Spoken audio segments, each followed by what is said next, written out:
Okay, dear students, good evening. Once again, a reminder, this is a purely English medium class, not English medium, but I will give you support with certain words and even with certain sentences. Okay, my friends, first of all, according to my old tradition, we have to start with the questions. Once again, we will start with the 5 questions. Today, we have entered into industrial capitalism, the phase of industrial capitalism. But my friends, I am always giving you suggestion. You will never forget what is my method, because this method will work. If you will move from topic to topic, you will try to collect the information, so that will create a lot of problems. Yesterday, you people were asking me the question and I was a bit perturbed because you people were just asking the factual informative questions. So here I am a bit apprehensive. Your attention should not be diverted to information from opinion, because I have to make your whole thinking pattern or whole process of preparation on, you can say, based on concept and opinion, not on facts and informations. So that's why I was a bit concerned. So today, can I hope you are once again returning to your old form, and that is conceptual topic. अब you know कि history can be, modern history can be divided into 4 parts. The first part was the history of 18th century, and we have already finished this part. Then we have entered into the second one part, that is the history of colonialism. Even the history of colonialism can be divided into 3 segments, 3 parts. The first segment was the mercantile phase. Yesterday, some of my students have asked me the question, what is mercantile phase? That is called commercial phase. मैंने आपको बताया कि जिसको आप capitalism कहते हो, उसके भी 3 स्टेजेज हैं. पहला स्टेज है मर्केंटाइल या कमर्शियल फेज ऑफ कैपिटलिज्म, दूसरा है इंडस्ट्रियल फेज ऑफ कैपिटलिज्म, और तीसरा है financial phase of capitalism. What is the difference? What are the differences among the 3? In commercial phase of capitalism, you are collecting the goods from one region and selling the products to other regions and taking profit. So simple, that is the mercantile phase. मतलब आप वहां trade के through करते हो, trade के through capital accumulation करते हो. वो क्या है? कमर्शियल फेज ऑफ कैपिटलिज्म और mercantile phase of capitalism. But once you are involve into production, so that is industrial phase, because you know, when there was, you can say, the bundles of demands, you can say the demand was so intensified that through simply distribution you cannot fulfill the demand. So you have been involved into production as well. मतलब इतना ज्यादा demand बढ़ गया कि केवल distribution से demand पूरा नहीं हो सकता था.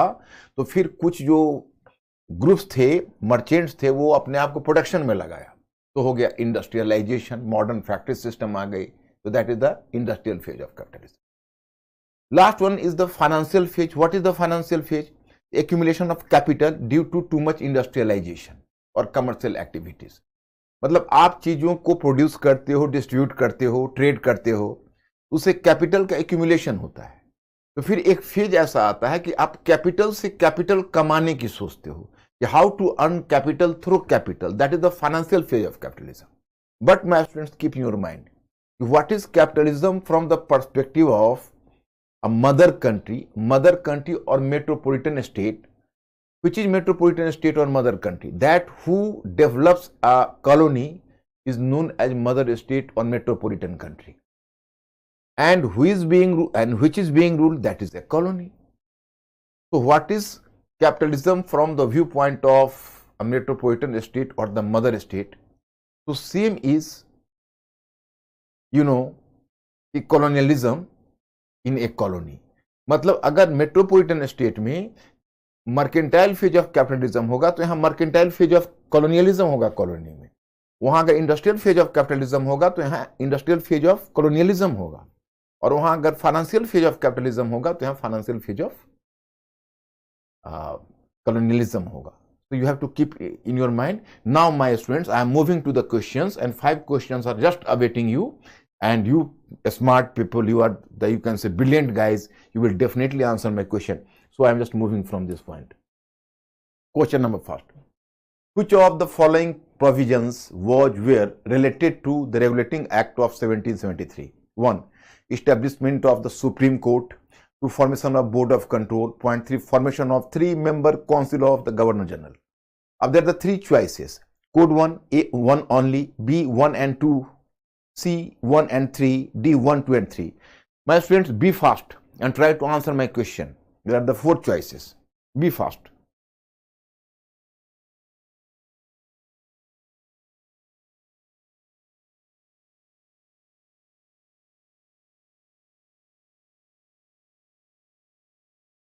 Yes, A. Very good. Brilliant. Brilliant answer. A is the correct answer because provision number 2, board of control in PITS India Act, you know. Likewise, formation of a 3-member because in regulating act 4-member council. You people are a smart guy. I hope you will answer all 5 out of 5 questions. Question number 2. Assertion and reasoning. A. British Orientalists glorified the Indian past and culture. British Orientalists glorified the Indian past and culture. Reasoning. They tried to prove that the glorious ancient past of India could be restored only under the British patronage. My student, I am a bit apprehensive in this question you can do wrong because this is a bit technical. Please read the choices carefully. A. I am a bit apprehensive. Be slightly more mindful. A is not the right choice.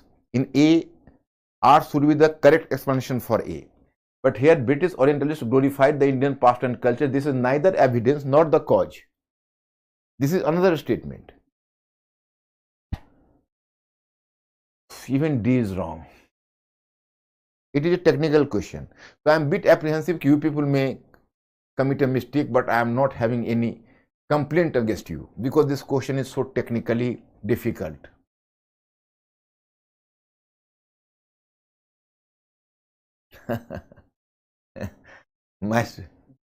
B, yeah? B? Yes, B is the correct choice. Why? My student, just keep in your mind. British Orientalists glorified the Indian past and culture.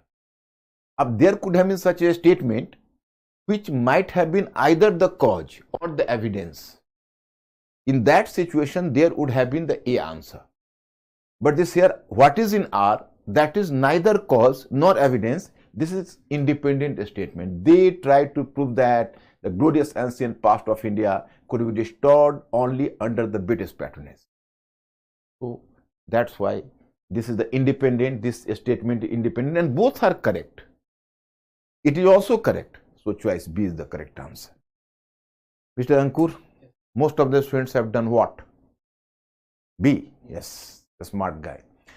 Question number 3. The permanent settlement of 1793 had the provision for Jamindars to issue pattas to the cultivators.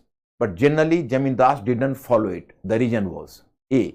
Peasants had faith in their Jamindars. In their Jamindars. B. There was no government control over the Jamindars. C. It was the responsibility of the British government. And D. The cultivators were not interested in receiving pattas.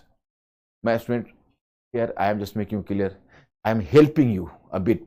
कहीं आपको confusion ना हो जाए. इसमें आप ये कहा जाता है, स्टेटमेंट है कि परमानेंट सेटलमेंट ऑफ 1793 में एक प्रोविजन था कि जमींदार को अपने टेनेंट को एक कंपलसरी पट्टा इशू करना चाहिए.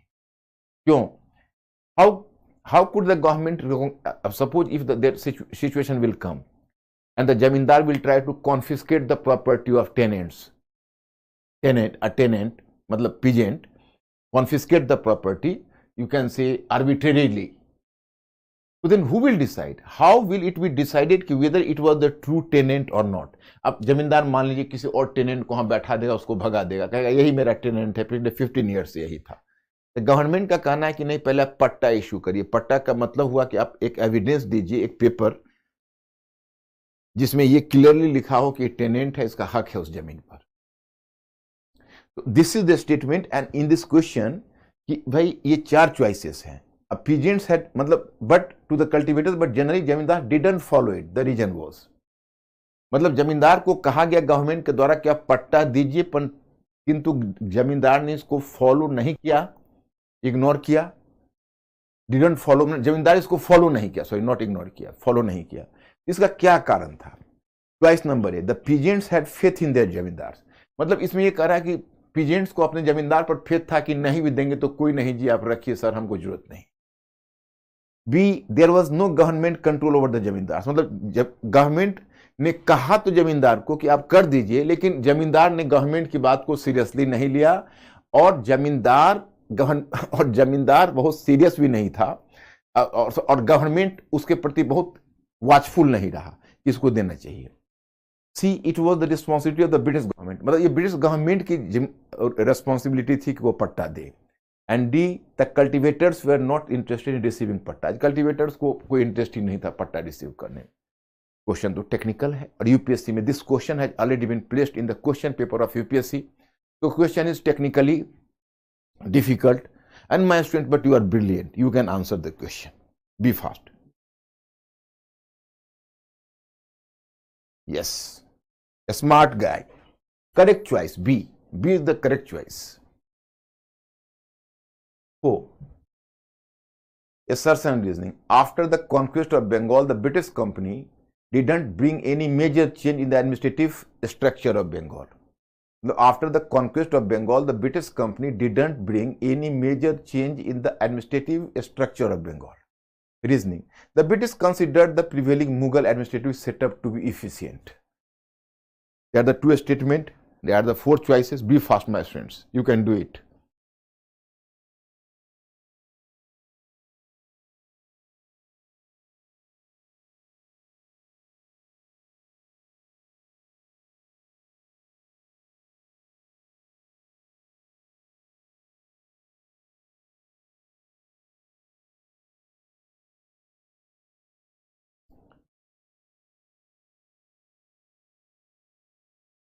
No, my student, be clear.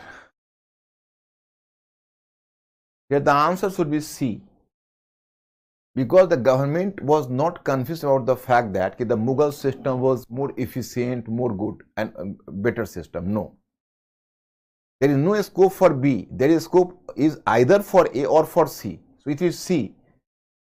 As the government didn't bother to bring the change, so that's why government avoided. The company's government, the company's government was not interested in bringing reforms and change, so that's why it avoided. It does not mean that the company's government was convinced about the fact that the Mughal model was the more efficient model. This was not the case, as the company was not interested in bringing reforms, so that's why the company avoided the reforms. This was the reason. While other European powers failed to stand against Napoleon, which of the following Governor General defended the British Empire in India? Now you have to find out when Napoleon was likely to invade India via Egypt. So who was Governor General that countered Napoleon at that time? Who was the Governor General in India? Please be fast, my friends.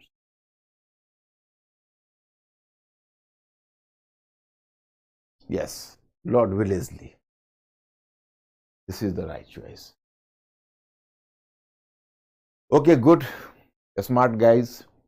Some questions were very difficult, but you people have done well, performed very well. My students, I am just coming to this diagram, and you are in industrial capitalism study. I have just made you clear. First of all, once again, I have to make watchful about the diagram. So that's why, my student,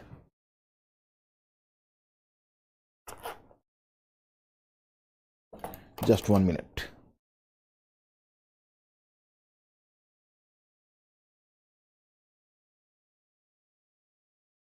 My student, today, actually, here I am doing some work, and I am making you people to think over that.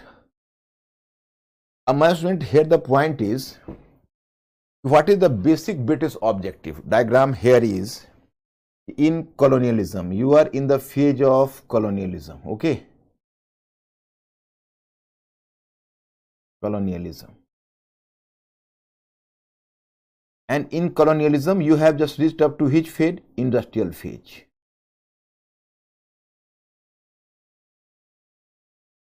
industrial phase. What is the time period in industrial phase? Time period is 1813 to 1858. Okay. Now, what is the objective? So let me clarify the objective.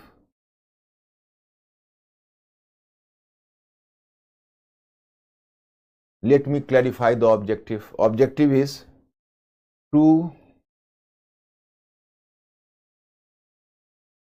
convert India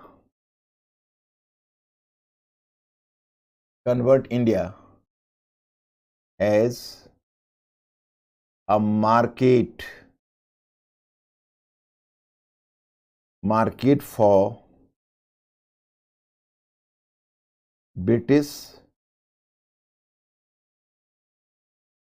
manufactured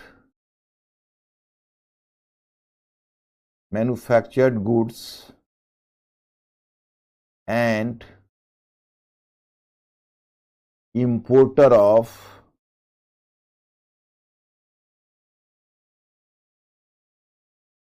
raw materials.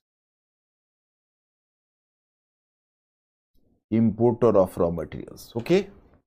What is the background? I have to discuss with you people. Actually, in London, basically there was the rise of, actually what you know as Industrial Revolution. So that was a deliberate process, or you can say organized or planned process in other countries. But at least in Britain, what you know as Industrial Revolution, so that occurred accidentally, because there was the heavy demand of the goods in colonies, and merchants could not give supply through collection of the products, or you can say through collecting the products. So that's why a group of merchants just preferred production itself. So it started to produce, so thus developed Industrial Revolution gradually. And you might have heard the proverb, necessity is the mother of invention. So as the demand started, so there was technological upgradation, and there started the modern factory system. So there emerged industrial capitalism in Britain, and there were some important hubs, and this hub was, you can say, visible at London, Manchester, Glasgow and Birmingham. They were the industrial hub. So there was the rise of an industrial capitalist class, and it was much more powerful, you know.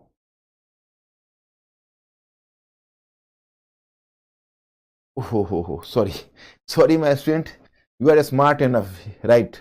Convert India as a market for the British manufactured goods and exporter. Yes, exporter of raw materials. It is a great consolation for me, because my guys at least understand and well aware of the intricacies. Very good, commendable. Exporter of raw materials, you know. Actually what happened, you know, be mentally alert and try to understand. वहाँ पर बड़े बड़े industrial hubs खुल गए, एक industrial capitalist class आ गया, and industrial capitalist class was much more powerful. And earlier, the what you know as the East India Company, so that represented the, you can say, mercantile class, or you can say mercantile capitalism, because it was guided by a chartered company, you know. So earlier also, you can say a lot of objections were raised against the trade monopoly of the British East India Company in India and East.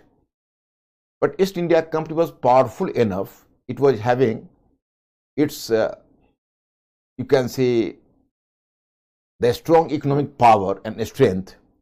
It used to give bribes to members of parliament in Britain. So members of parliament would not take action against the British company.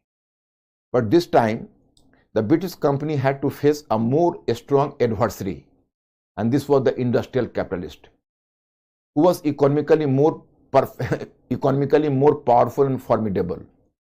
So these industrial capitalists were in a position to give a larger amount of bribe to the members of the parliament. So finally, under its influence, the members of the parliament just introduced the Charter Act of 1813. The British Parliament legislated the Charter Act of 1813. Up, you may ask me the question ki what is charter? Charter is some sort of, you can say, ordinance, or you can say charter is an authority which was provided to the British company for 20 years. So it is called charter. It is some sort of act, you know.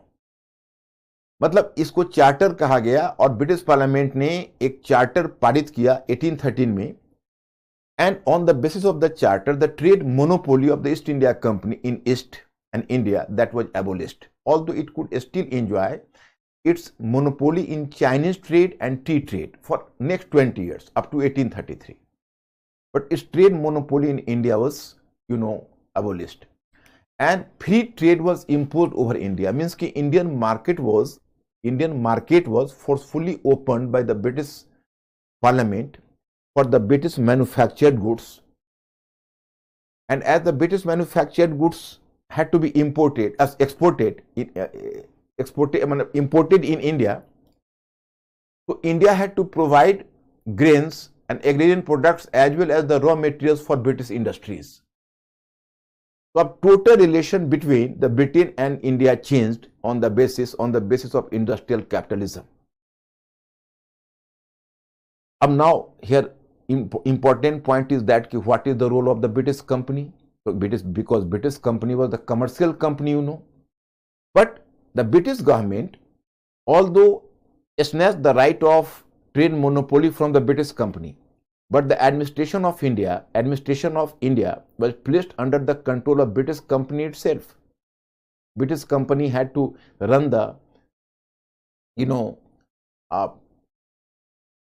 run the government of India by British company. Although at that time the industrialists from Lancashire and Manchester, they were creating pressure over the government ki please abolish trade, abolish even administrative power of the British company and make British company free and take the charge of Indian administration yourself. The British government should take initiative for seizing and capturing, or you can say controlling the Indian administration as well. But at that time, at this turn of history, the British government was not ready to take this responsibility. So this responsibility was kept into the hand of the British company. But my student, you can ask me the question, why the British company will rule? What is the motive and objective behind that? Because British company, it had already been enjoying the trade monopoly. So trade monopoly was already abolished. So what is the incentive for the British company in rule in India? My student, keep in your mind, after all, it was a modern company. And company's single motive is profit for shareholders. And British company gave assurance, British government gave assurance to the British company, you have patience, involve yourself in administration in India, and you will be provided, and your shareholders would be offered 10.5% of profit per annum, and this profit would be ensured through the revenue of India. If the revenue account of India will pay up the trade, you can say the profit, 10.5% profit to your shareholders will enjoy the profit, and you have to concentrate over administration. Then what is the problem with the company? Because company shareholders is already getting the amount. मेरी बात आप समझ गए होंगे, मतलब British company का trade monopoly abolish हो गया, लेकिन एडमिनिस्ट्रेशन जो इंडिया का राइट था वो कंपनी को छोड़ दिया गया। हालांकि ब्रिटिश कैपिटलिस्ट बोलते थे कि ब्रिटिश गवर्नमेंट से कि एडमिनिस्ट्रेशन आप खुद अपने हाथों में लीजिए, उन्होंने कहा नहीं, we will not take the administration. तो एडमिनिस्ट्रेशन कंपनी के पास रहा, तो आप कहेंगे कंपनी को क्या इंसेंटिव रहा? तो कंपनी को इंसेंटिव ये था कि आपके शेयर होल्डर्स को 10.5% इंडियन रेवेन्यू अकाउंट से जाता रहेगा, आप ट्रेड छोड़िए, अपने आप को आप एडमिनिस्ट्रेशन पर कंसंट्रेट करिए। So this was the motive, you know. तो in this way, now my student, you know, this I have already told you earlier, basically what you know as colonialism, it is basically an economic relation. So this is the economic objective of colonialism now, but it was going to influence the political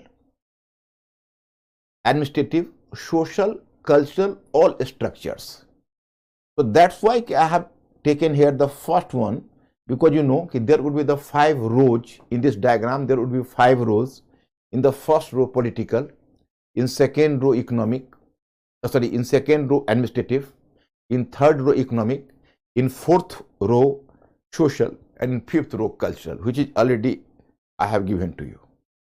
In first row, to bring more and more Indian states under direct control through annexation.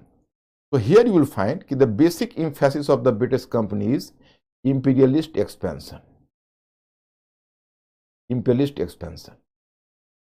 So today this is my target, because you know, if India had to develop as the market for the British manufactured goods and supplier of raw materials. So all the Governor Generals from Lord Hastings to Lord Dalhousie, they would be inclined to make unbridled annexation, unrestricted annexation of Indian states, because only that region which was under the direct control, the British manufactured good could have been promoted, the raw materials could have been collected. So my student, now you have to underline the change in the British policy. Just recall the mercantile phase. In mercantile phase, the British company was not in a mood to take more responsibility. The single objective of the British company was what? Just try to understand, my friend. The British company tried to avoid the war and annexation as much as possible. Although it had to fight some wars, it concluded some treaties, and it had to make some sort of annexation as well. But the, you can say, larger objective of the British company was in mercantile phase, in the first phase which we have finished, to avoid war and annexation as much as possible. But during this period, now all the Governor Generals were inclined to make further annexation, more and more annexation. They became just like the shark to devour as much region as you can, so that the British manufactured goods could have been promoted there and raw materials might have been collected from there. मतलब यहाँ आपको बताया जा रहा है कि ये जो इकोनॉमिक मोटिव है, आप इस मोटिव को यहाँ देखिए और उस मोटिव से आप हमेशा इसको कंपेयर करिए. अब देखिए ये जो मोटिव है, ये बेसिक ऑब्जेक्टिव यही है, एंड इस ऑब्जेक्टिव के तहत अब इसकी पॉलिटिकल पॉलिसी चेंज होगी. एडमिनिस्ट्रेटिव पॉलिसी क्या होगी? Just observe, to bring substantial change in administrative structure. Why? Because India had to develop as the market for British manufactured goods and supplier of raw materials, you know, and grains. Then you find in economic, the whole Indian economy had to be transformed to the tune of British industrial capitalism, which I will discuss in the economic part. The whole Indian economy had to be transformed at the tune of British industrial capitalism. And in social field, reforms. Why?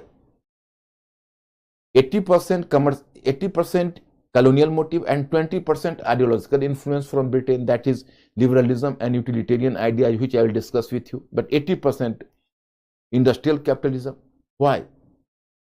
Because British were up and doing to introduce English education in India. Although objective behind English education was more than one, but one important objective was to create and to produce a generation of Indians which could be simply Indian, which could be Indians simply in blood and color, but British in taste, temperament and morality. So this generation of Indians could have worked as a market for British manufactured goods. Actually, so far as you are not going to create a cultural milieu for your products would not be sold in India. Who will purchase your products? Those Indians will purchase the products who are having the Western taste and temperament, which are having the, you can say, similarity with the British taste. तो अगर India को आपको market develop करना है तो एक generation of Indians को English education सिखाना होगा, और इंग्लिश एजुकेशन इंडिया तभी एक्सेप्ट करेगा जब आप उसको इंडियन सोसाइटी को ट्रेडिशनल स्ट्रक्चर से बाहर निकालोगे. if Indian society would be kept out from its traditional structure, only then, if Indian society could have been just pulled out from the traditional structure, only then India could work as a market for British manufactured goods. Otherwise not.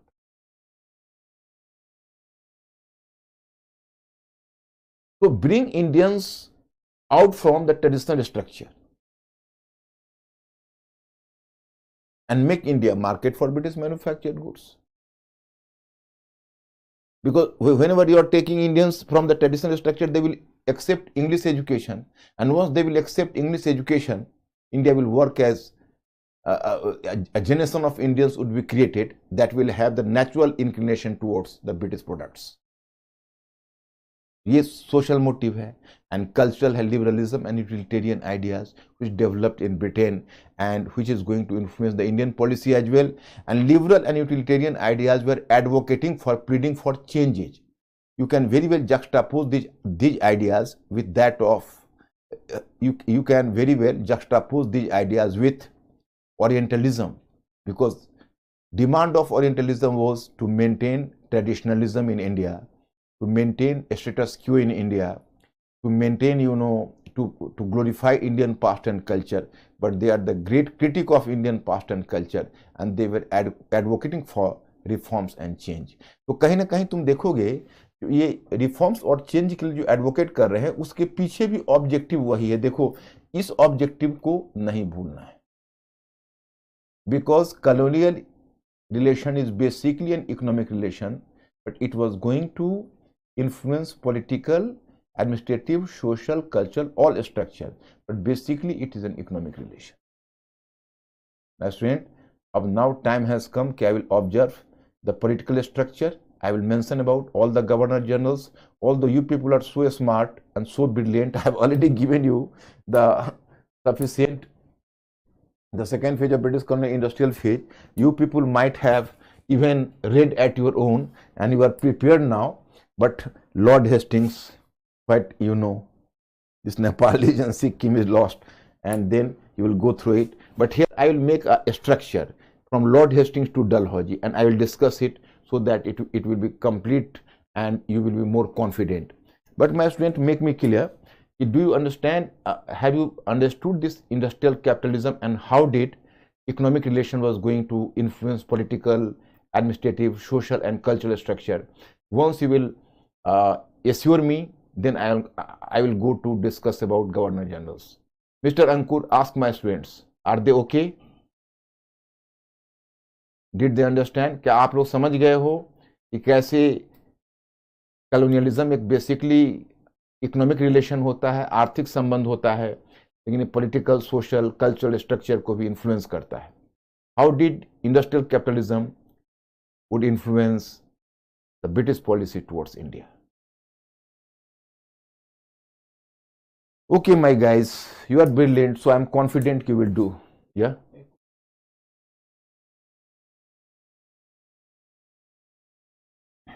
Okay. Anas, Regulating Act is just, you can say, it was legislated by the British Parliament. Okay. And even Charter Act was legislated by the British Parliament.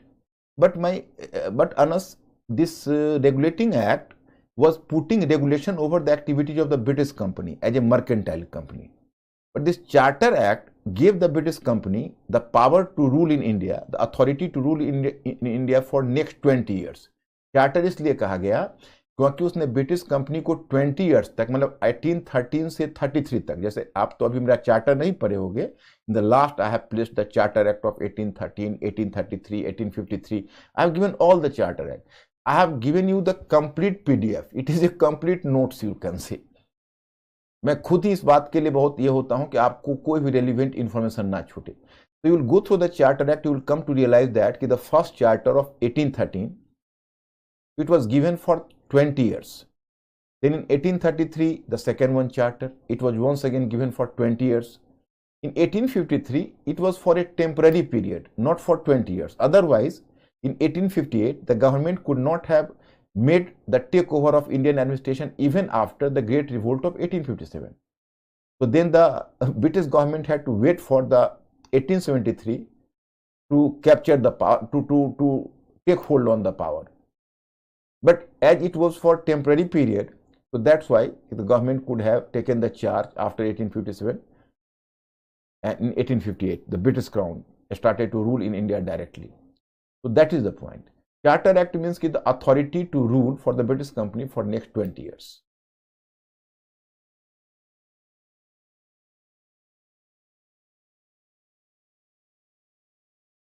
आदर्श मैंने पूरा तो industrial phase कहीं objective समझाया. Objective यह है कि आपको देखो, उनके पास जैसा हैमर होता है ब्रिटिश के पास, वैसा ही कील यहाँ ठोकते हैं.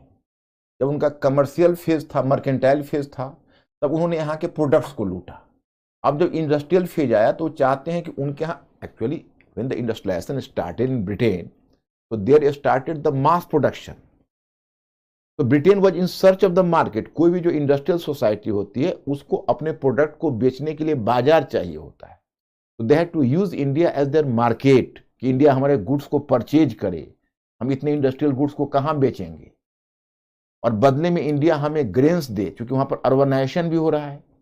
And once urbanisation is going on, तो Britain was not self sufficient from the view point of agrarian production. In the matter of, you can say, grains, Britain was not self-reliant.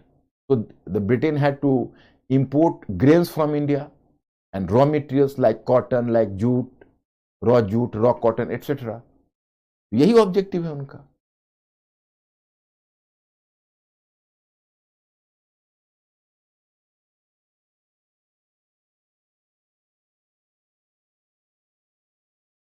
Yes, indigo cultivation was related mainly to industrial field.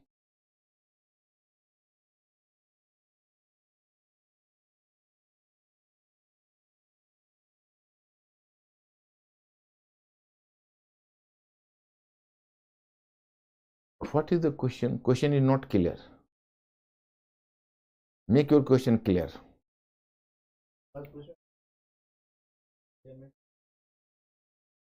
अरे British parliament was the final authority. जैसे तुम्हारा parliament, your parliament can make laws, so the British parliament can make the laws like charter laws और the charter act. The British parliament was the final authority to issue the charter.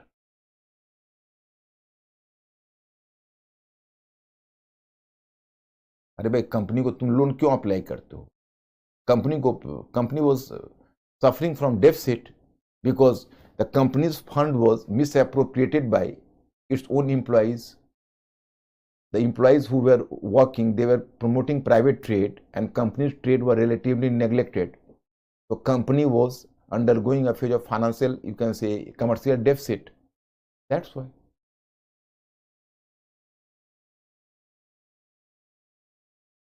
I will discuss in the last, Upasana weight, in the row number 5. Presently, I have to deal with the row number 1, that is imperial expansion under different governor generals, and it was having the direct motive and direct relation with it.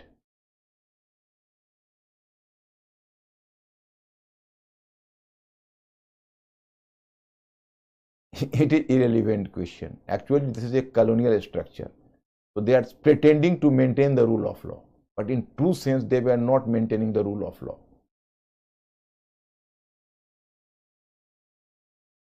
Yeah? To rule India, to carry the administration, because the trade monopoly ended, so now company had to concentrate over the administration of India under different governor generals.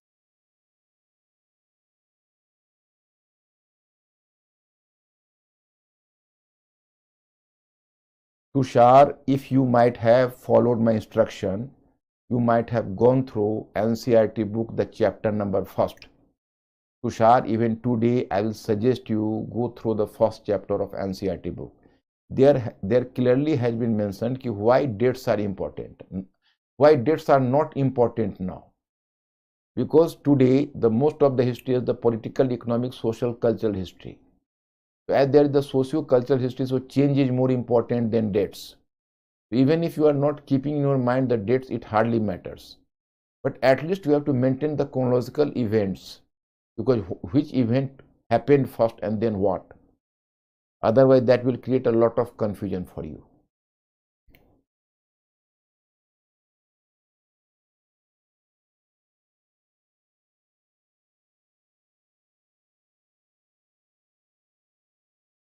No. Subra, you are confused here. Please, in Regulating Act, no British Crown took any charge, nothing else. In Regulating Act, for the first time, the British Parliament started to intervene into the matter of the company, and the British Parliament tried to make the company accountable to the British government for the first time. The company could not rule arbitrarily, rather company had to comply with certain rules of the government as well. So this occasion of Regulating Act became the first occasion in which the government could intervene into the matter of the company, nothing else. So far as the question of the taking the charge of the government is concerned, so my student, here you know, this became possible only in 1858. Could I move further now, Mr. Ankur?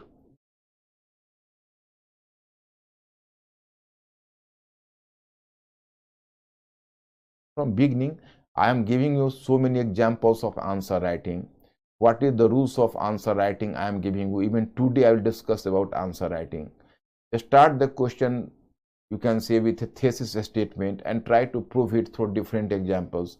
I have given you the several examples of answer writing, and I will give you so many examples in future as well. So have patience, please. Rome was not built in a day.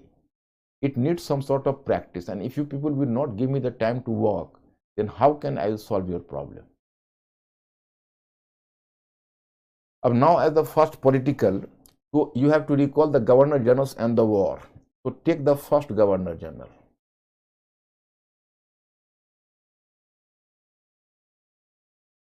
Governor Generals. Sorry. The first is Lord Hastings.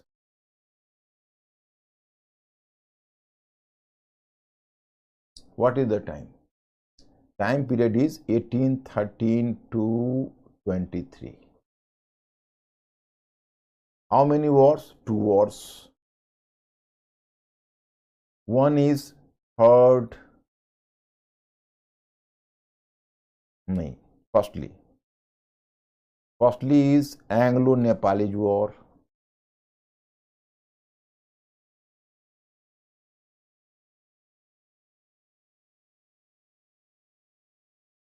Anglo-Nepalese War, 1814 to 16.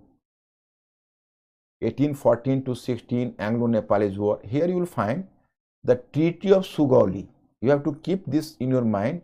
The Treaty of Sugauli. My students, even presently, you might have heard about a lot of controversy, Kala Pani. For example, sometime the Nepalese government is making the claim over this region and that region, where the bone of contention is the Treaty of Sugauli, which was signed in 1816. Actually, what happened in war? There were certain border clashes between the British company and Nepal. Nepal fought the first war against the British company in whole of its career, and once being defeated, then it became loyal to the British till the last. So this war commenced between 1814 and 1816. From British side, the commander was Sir David Auchterlonie, and from Nepali side, the commander was Amar Singh Thapa. But Amar Singh Thapa was defeated or almost routed in the battlefield, and finally Nepal had to sign the Treaty of Sugauli. So as much of the Uttarakhand, you know, so this part has been taken from the Nepal, and apart from that, you know, Sikkim and Bhutan. So these were made free from the clutch of Nepal. Then the British could sign the separate treaty with Bhutan and Nepal, Bhutan and Sikkim, because the Sikkim didn't remain to be under the sovereign control of Nepal. So British could deal with independently with Sikkim and Bhutan after that. So Treaty of Sugauli added a large part, and hilly part particularly, to the British company. And then you are just coming to Second one war is the Third Anglo-Maratha War.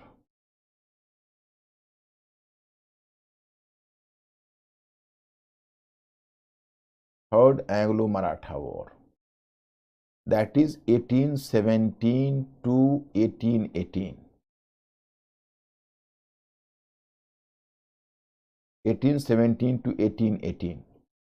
My students, I have already given to the PDF study material as well. You people are requested to go through my PDF twice. Once before attending the class and second time after attending the class. You will find actually the bone of Maratha power was already broken. The backbone of Maratha power was already broken in the Second Anglo-Maratha War itself. Now you can say Bajirao II was a Peshwa who had already bound with the British on the basis of the subsidiary alliance, So likewise even Bhosle, Appa Sahib Bhosle and Holkar all were bound through British and bound to the British on the basis of the same subsidiary alliance.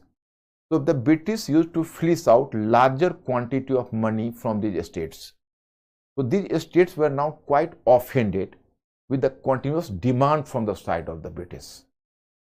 In 1818, finally, all the three powers decided to invade on British suddenly. So you find in Bajirao II at Pune, Holkar at Indore, and Appa Sahib Bhosle on Nagpur. So all the three invaded the British Regency. Regency means the headquarters of the British resident. So this became the pretext for the Third Anglo-Maratha War.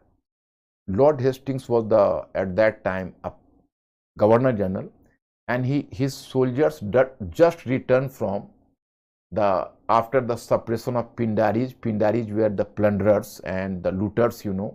They were they were maintaining some sort of secret brigades and they were doing plundering work. So Lord Hastings, just after suppressing Pindaris, he moved his soldiers against Marathas, and one by one all the three defeated in the Battle of Sesti, in the Battle of Khirki, in the Battle of Sitalwardi, and finally the Maratha power were suppressed. And surprisingly, you can say that for the first time, the Maratha Confederacy, which had existed from the time of Balaji Bajirao, the British dismissed the Maratha Confederacy, demobilized the Maratha Confederacy, and all the members were made free. Peshawar region was Pune. Peshawar region was annexed by the British, and Peshwa Bajirao II was pensioned off.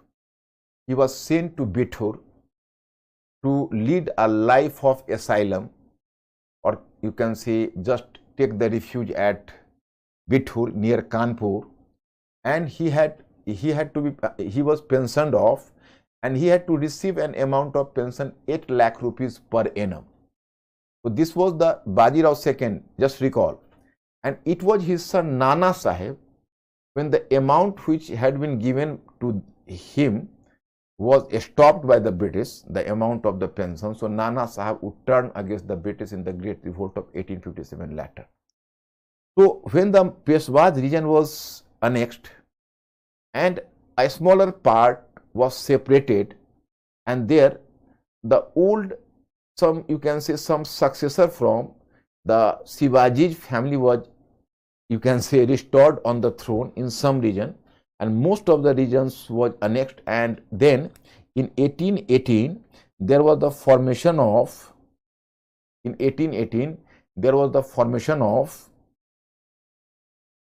Bombay Presidency, because the Peshawar region has to be annexed and it has to be attached with Bombay region of the British. It was attached to the Bombay region of the British, and then there was the formation of Bombay Presidency. Ankur, I am asking one question from my student. You people are supposed to answer my question. When was Madras Presidency constituted? When was Madras Presidency was created or constituted? Please answer my question. Earlier than Bombay or after Bombay Presidency? Be fast.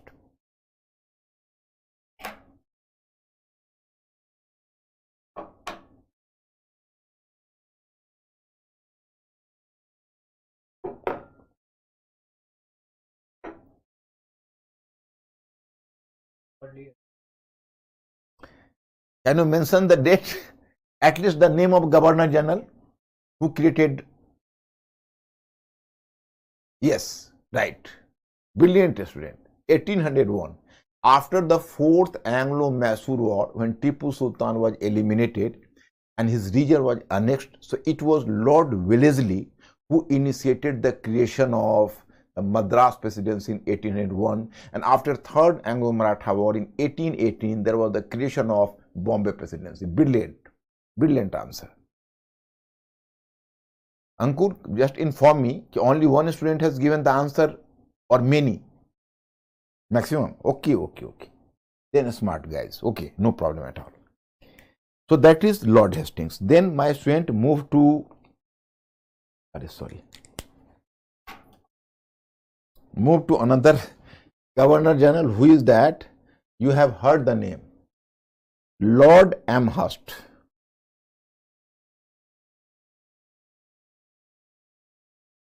Lord Amherst, 1823. Lord Amherst, 1823 to 28. A major war has taken place during his period. That is the first Anglo why? Because through bit Anglo-Burmese War. Anglo-Burmese War, time period 1824 to 26, and there was the Treaty of Yandobo. Treaty of Yandobo in 1826. So my students, actually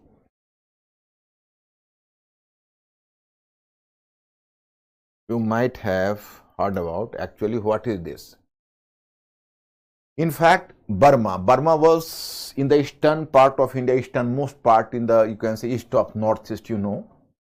So actually the British was having its greedy glance over the Burma, because for the production of timber and many other products, the Burma was exclusively known, some mineral materials as well, and Assam was under its control, you know. So after the British picked up the quarrel, Lord Amherst, with Burmese people and Burmese merchants, and then finally you can say it became the pretext for the first Anglo-Burmese War, and Assam was taken. Assam was annexed by the British in 1826. This was the end of Ahom rule in Assam. You might have heard about the Ahoma rule, you might have heard about Ahom. So Ahom rule started from 1228, and after nearly 600 years, well, Ahoms were the very powerful guys. They fought even against Mughals, Jahangir, Aurangzeb, but finally it was annexed by the British, Assam. And then some Tenasirim and some part the Burma had to lose, and Burma had to give to the British company a lot of commercial concessions.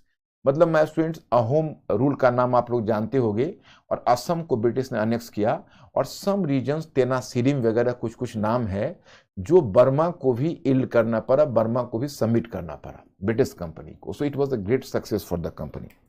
So my students, I have given the name of this Governor General. Up now, I am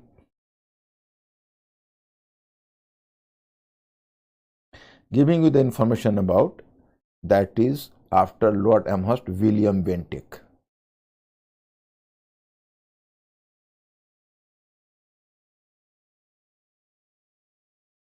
William Bentinck. What is the time period of William Bentinck, you know? So in 1828 to 35. At the time of William Bentinck, my friend, no war. And William Bentinck is basically known for reforms. But what I have told you earlier, here I am dealing with William Bentinck as in political field. What was his achievement in political field?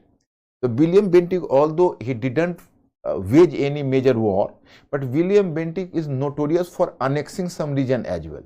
One region in Mysore, annexation of Mysore. Annexation of Mysore in 1831.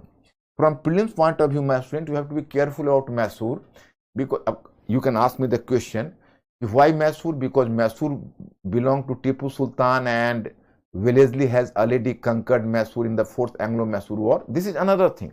But I have just given you the information that after annexation of Mysore, the British earmarked some region, and this region was offered to some successor from the old ODR dynasty from Vijayanagar dynasty, so that the British could make a claim that I have restored the old Hindu king. So that's why you can say it was given to the ODR dynasty. So it was this created estate by the British company, which was once again annexed by William Bentinck in 1831. And from Plim's point of view, my students, one information is that, what is the message, Mr. Ankur? What is the message?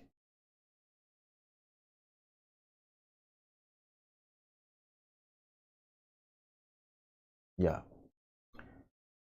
So, you know, the Mysore, from Plim's point of view, you have to be careful about the fact about the Mysore, because after 50 years, Lord Ripon in 1881 will return this Mysore to its old dynasty after 50 years. So from Plim's point of view, that can be important.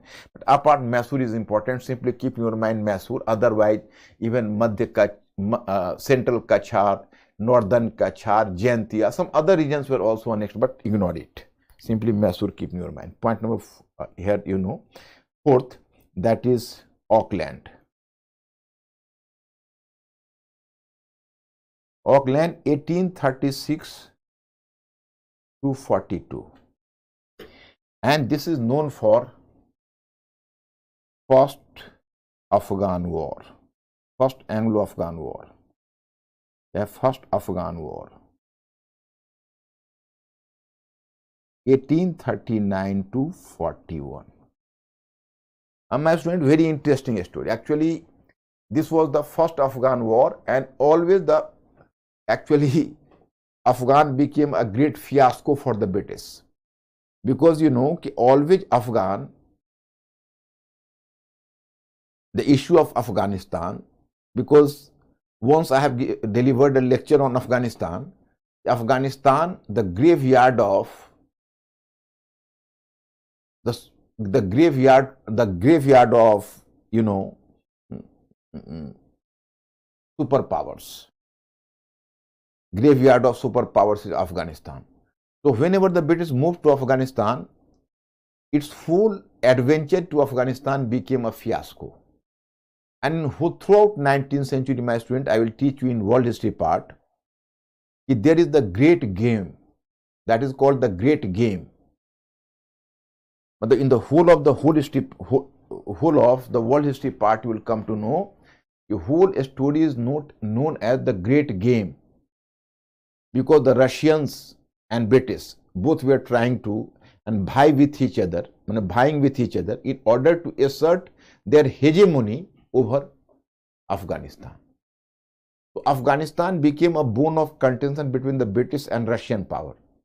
So there is a term given in case of British policy towards Afghanistan, Russophobia. British were suffering from Russophobia. And the British हमेशा Afghanistan से obsessed रहता था, because Russia was always trying to penetrate India, and you know India used to be the most precious jewel of the British crown at that time. After losing America, British were depending over India. So India was the dependent country for the Britain. And so Britain was always possessive too much. British were just having a feeling of a strong possessiveness towards India. When Russia tried to either penetrate India either through Tibet region or through Afghanistan region, so British always tried to put a block against Afghanistan. So it was in this case, you can say, actually what happened in Afghanistan, I have to brief you. In fact, after Ahmad Shah Abdali, I have already discussed about that. So Ahmad Shah Abdali's successor was Zaman Shah. He was a powerful ruler. So up to Zaman Shah, it could have been maintained. But in Afghanistan, the old tribal feuds are there, you know. So Afghan court was divided on the basis of party politics or factionalism. So there were two factions.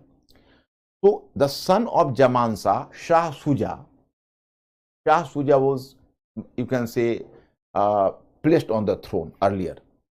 But another faction just expelled him, and placed on the throne a rival ruler, that was Shah Muhammad. So Shah Shuja, after having been frustrated, he fled from Afghanistan with some of his guards and members of the family. And he carried with him the famous Kohinoor diamond. A Kohinoor diamond is having its own interesting story, you know. The Kohinoor diamond was unearthed from a mine of Golconda. When at the time of Alauddin Khilji, Malik Kafur carried an expedition to South India, to Warangal. The ruler of Warangal just submitted this Kohinoor diamond to him. Malik Kafur just, you can say, took this diamond and carried this diamond up to Delhi, and then he gifted it to Alauddin Khilji. So it was placed in the treasury of Delhi Sultanate. After disintegration of Delhi Sultanate, when did it slip into the hand of the ruler of Gwalior, I don't know, but it became the preserve of the Gwalior state under Man Singh Tomar. And at the time of Mughals, when Humayun invaded Gwalior and he brought a military barricade around his fort, so then Man Singh Tomar just submitted this Kohinoor diamond. And Humayun once again carried it to Babur and submitted it to Babur. But Babur gifted it to Humayun himself. It hardly matters. आप हुमायूं के पास रहे Kohinoor diamond या बाबर के पास रहे, जाना तो Mughal treasury में ही है बच्चों, you know. It was preserved in Mughal treasury. When Nadir Shah invaded India in 1739, so Nadir Shah carried with him this famous Kohinoor diamond to Iran. And then you know, after disintegration of Persian Empire, after death of Nadir Shah, then it slipped into the hand of Afghans and in Ahmad Shah Abdali, and Shah Shuja brought it to India again. And then, you know, Ranjit Singh, he was a Sikh ruler. So Ranjit Singh was a Sikh ruler, and Ranjit Singh didn't extend help to Shah Shuja, but he was clever enough to appropriate this Kohinoor diamond and kept it with into his treasury. So in this way, this Kohinoor diamond was appropriated by the Sikh ruler Ranjit Singh. So in this way, it was moving on, and you know, finally the British will carry it to Buckingham Palace, you know. Recently in 2014, there was a Oxford lecture by Shashi Tharoor, and Shashi Tharoor demanded his Kohinoor diamond from the British in his lecture. The British, and you can say, there is William Dalrymple, he has composed a text Kohinoor diamond. And once the Kohinoor diamond was just, you can say, fell into political conversation, so a number of claimants were standing up there. You know, Iran made a claim, Afghanistan made another claim, India is already a claimant, you know, major claimant, India was herself, and even Pakistan was making the claim. It has been taken by the British from the court of Lahore of Ranjit Singh, so it belonged to Pakistan. So in this way, he is making the claim. Anyway, so Shuja came to India, and Shuja sought support from British as well. So British found it a God-sent opportunity to intervene into the matter of Afghanistan and to restore on the throne of Afghanistan a friendly king that could have been a bulwark against the Russian expansion. So he sent 16,500 soldiers with Shuja in order to restore his throne. And at that time, British, Shah Shuja, and even Sikh ruler Ranjit Singh signed a treaty. According to the treaty, when Ranjit Singh had to send his military reinforcement along with the British in order to help Shuja. But Ranjit Singh proved smart enough.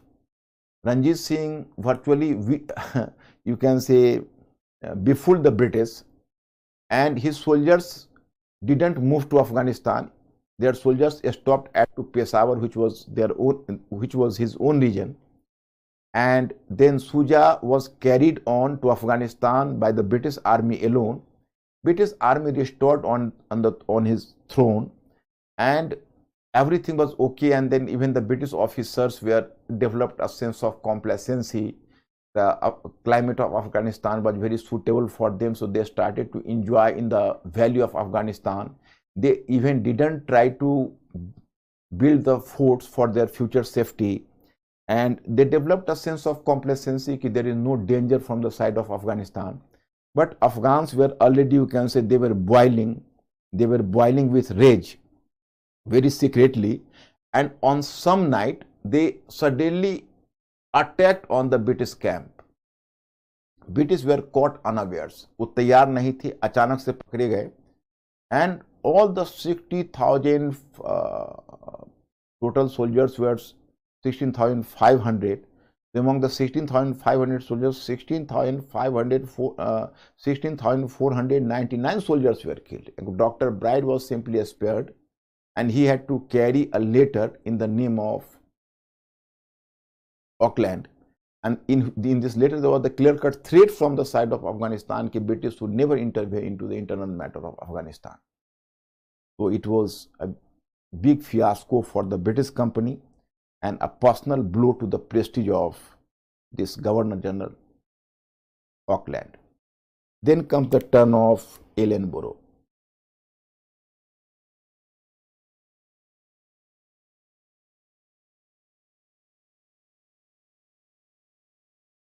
Ellenborough. His time period is 1842 to 44. At his time, you will find annexation of Sindh. Annexation of Sindh. Amirs of Sindh maintained the friendly relation with the British. There was no reason to annex Sindh, but possibly there were two factors, because the British lost Afghanistan, so British tried to set their foot in the vicinity of Afghanistan, and that was Sindh, so that they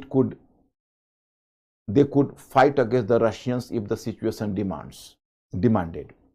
So in this way, you can say it was also a part of the greater northwestern policy of the British, that is against Russia. In Russia. So in this way, you can say Charles Napier was, at that time he was consciously made appointed on the post of British resident in Sindh, and Charles Napier picked up the quarrels with the Amirs of Sindh without any reason, and finally on some pretext he could annex the whole of the Sindh in 1843. And you can say, he had himself made a confession, very shamelessly, you can say, we are not having a right to annex Sindh, but we will do it, and it will be a great piece of human rascality. अब इसने कहा कि मुझे सिंध को annex करने का कोई right नहीं था, लेकिन हम ऐसा करेंगे, और यह निश्चय ही बहुत उपयोगी और मानवोचित नीचता होगी. What we are just doing, but it is very useful but a great piece of human rascality. मतलब ये बहुत नीच काम है, लेकिन ये मेरे लिए उत्तम है. This is a statement. Anyway, so this is the annexation of Sindh.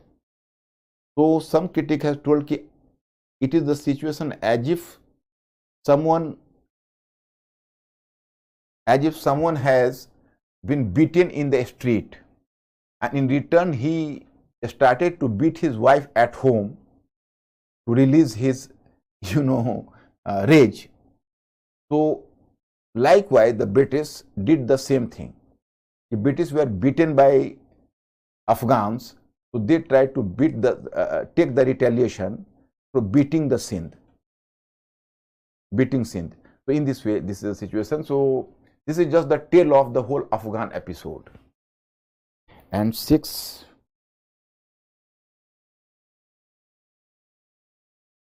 Lord Hardinge. Lord Hardinge, 1844 to 48. My student, that is first Anglo-Sikh War.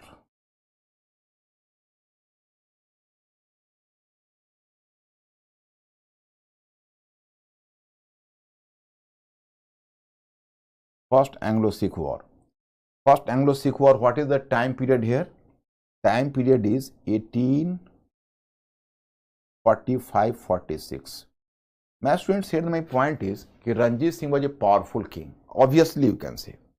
And when the Sikh state was created, I have told you in 1764 in the first part, the history of 18th century, when a group of the senior Sikh leaders gathered at a place, I have told you, Vaheguru ki Khalsa, Vaheguru ki Fateh, and they could have created a separate Sikh state.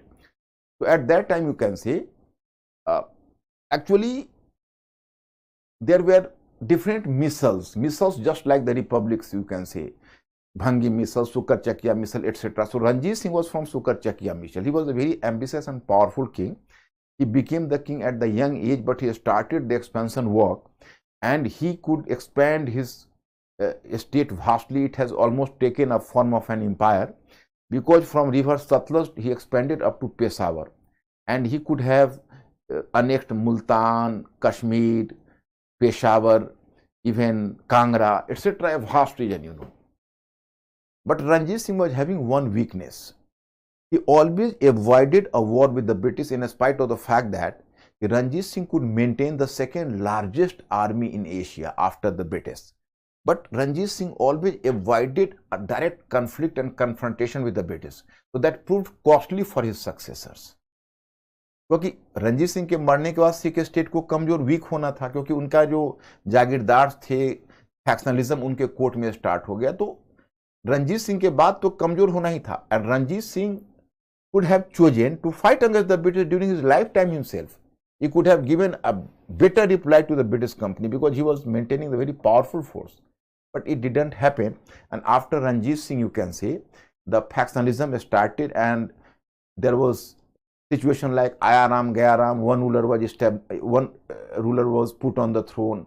Another faction used to kill him, eliminate from him. So first came Kharak Singh, then came Naunihal Singh, then came Sher Singh, and all were eliminated one by one. And then finally came Dalip Singh, whose mother Jindan, Rani Jindan, was a very ambitious woman, and Lal Singh was the prime minister.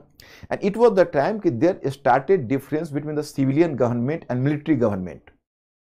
So civilian government was working under the impression that if the army is, if we have to provoke a war against the British, so the Sikh army would be busy in fighting with the British.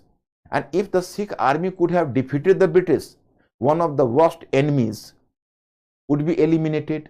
And if the Sikh army will be defeated, then at least it would be meek and submissive, and it would accept the, you can say, authority of the civilian government. मतलब ये सोचते थे कि भाई हमारे तो दोनों हाथ में, हमारा तो विन विन सिचुएशन है. ब्रिटिश से वॉर को हम प्रोवोक करते हैं, अगर ब्रिटिश से ये जीत गए तो फिर अपनी बाजी होगी, और ब्रिटिश से हार गए तो कम से कम हमारे अथॉरिटी को तो मानेंगे. So they provoked the war, and finally the first Anglo-Sikh war occurred. But several battles took place at that time. The Battle of Budhiwal, Aliwal, Mudki, Firoz Shah, and finally there was the Battle of Sobra. And in the Battle of Sobra, I will come to know the British were finally, you know, defeated. British defeated the Sikh party. Sikh were finally defeated, and then the Sikh had to sign a treaty, and that is known as the Treaty of Lahore in March. Treaty of Lahore in March 1846. My student, Treaty of Lahore, Kashmir was taken back from the Sikh. The Kashmir was annexed by the British, and the Kashmir was sold to the hand of a Dogra chief, Gulab Singh, in 50 lakhs rupees. So my student, it was the successor of the same Gulab Singh, that was Hari Singh, who later signed an instrument of accession with India, which I'll discuss with you later. So he was the just, you can say, successor of Gulab Singh. So in this way, the first Anglo-Sikh war, and then the Sikh state had to accept the, you know, that is called the subsidiary alliance of the British. So subsidiary alliance was just, you know, accepted by the Sikh court. So Sikh court was now came under the indirect control of the British, and British resident was stationed at Lahore, that was the Amritsar, that was the Sikh political headquarters of the Sikh, and a British regiment was established in Punjab. So in this way you can say the British was having the control. Now my student, here I am going to discuss about the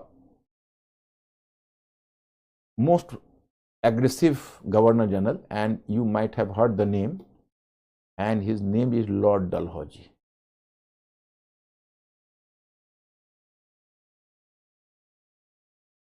And in Lord Dalhousie you can see 1848 to 46, 1848 to 56. So Dalhousie was the, you can say, chief of all.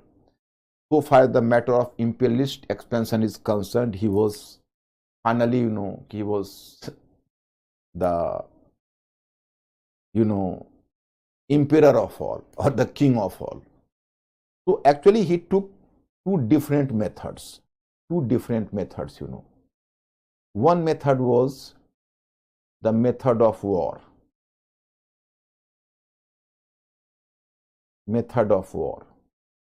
My students, in the method of war, you have to give certain example. In method of war, that is the one, and here you will come to method of war or use of power. We'll come to know in 1849 Punjab,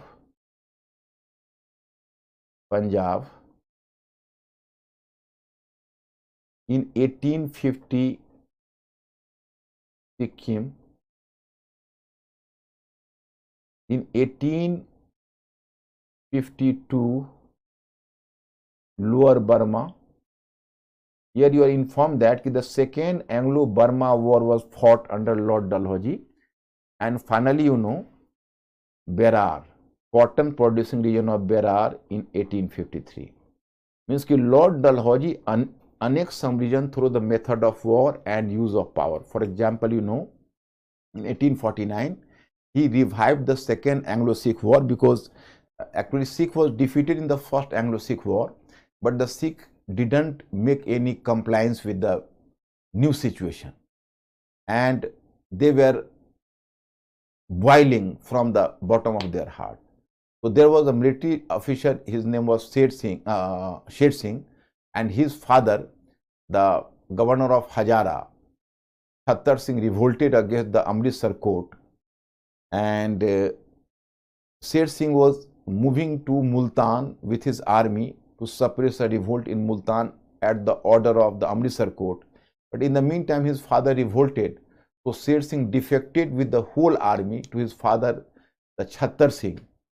So thus, Sikhs were quite prepared to fight against the British. And finally, the second Anglo-Sikh war occurred, and Dalhousie gave a befitting reply.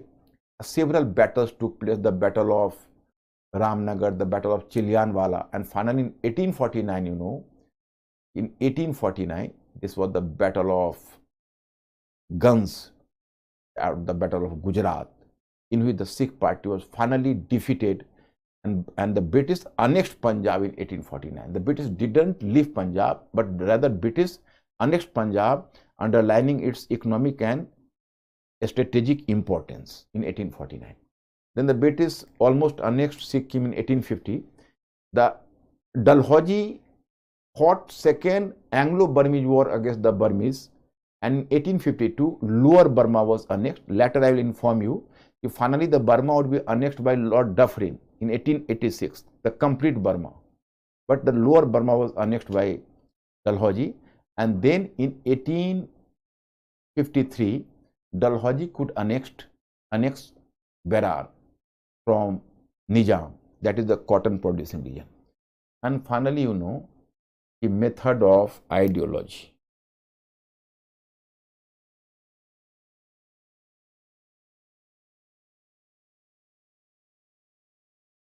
Method of ideology. What is the method of ideology? That is known as doctrine of lapse. What is doctrine of lapse? I have to make you clear. Actually, you people have to be mentally alert, and you will find difficulty even tomorrow. I will help you, no problem, because the now time is almost commencing and time is nearing.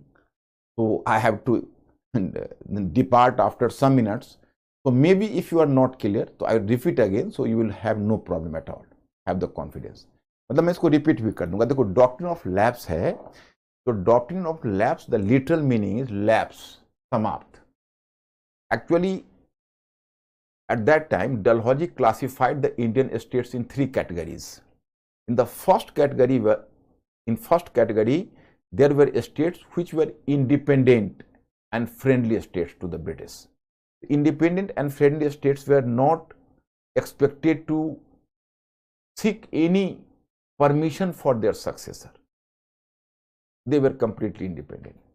In second category, there were such states which had earlier been subordinated under Marathas or Mughals, but now they had been subordinated to the British company. So such states were supposed to seek permission at the time of the coronation of their successor, but it was simply a formality, and this permission was easily sanctioned by the British company. मतलब second category में थे, वो केवल अपने successor के लिए permission मांगते थे, जो परमिशन उनको मिल जाता था. In third category, there were such states which had been created by the British investiture. मतलब तीसरी कैटेगरी में वैसे स्टेट्स थे जिनका क्रिएशन ही ब्रिटिश ने किया था. And such states were not allowed to adopt any successor in case of discontinuation of their succession. Suppose if the king was facing the problem of infertility or whatever might be, he could not produce a male child and he was not having successor, so no successor will be allowed to him and his power would be lapsed. So here the basic philosophy is that the supreme power which had earlier given to you the authority, the same supreme power had just withdrawn the authority now. So that is called the doctrine of lapse. Okay.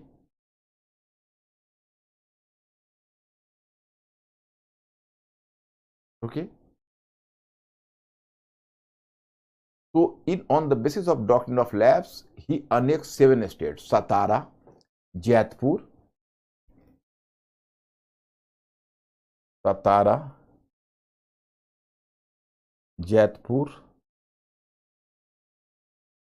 Sambhalpur,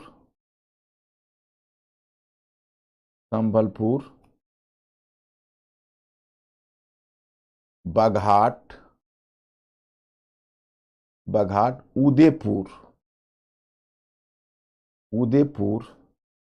Jhansi, and Nagpur. 7 states were annexed. But this is the doctrine of lapse. But another doctrine he invented, that is the doctrine of misgovernance in case of Awadh. Because Awadh was already independent state, the friendly state, so Awadh could not qualify on this criteria. And apart from that, Nawab Wajid Ali Shah, whatever his weakness, but he was having a band of successors, he produced so many sons. So for that he invented a new theory and method of ideology made doctrine of lapse, and another ideology is doctrine of misgovernance. So on doctrine of misgovernance, Awadh was finally annexed.